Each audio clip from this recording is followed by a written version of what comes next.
Досега овој надпревар програмирање C++, кој се одржува на Факултетот за информатички науки и компјутерско инженерство Финки во Скопје, беше наменет само за средни училишта. Прва година може да учествуваат и ученици од основните училишта. Од Кочанските основни училишта единствено учествуваше Даниел Димитровски, ученик во 8 оделение во основното училиште Малина Попиванова и го освои второто место, за што многу е задоволен, бидејќи се напреварувал во силна конкуренција и станува збор за доста тежок надпревар.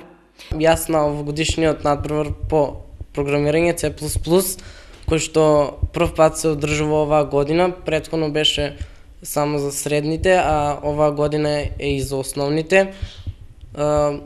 Се пласирав на државниот надпревар, каде што го освоив второто место и сум задоволен.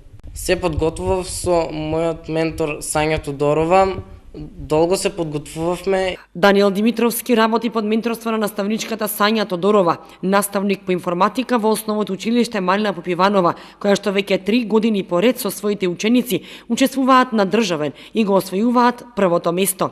Лани првото место го освои токму со ученикот Даниел Димитровски.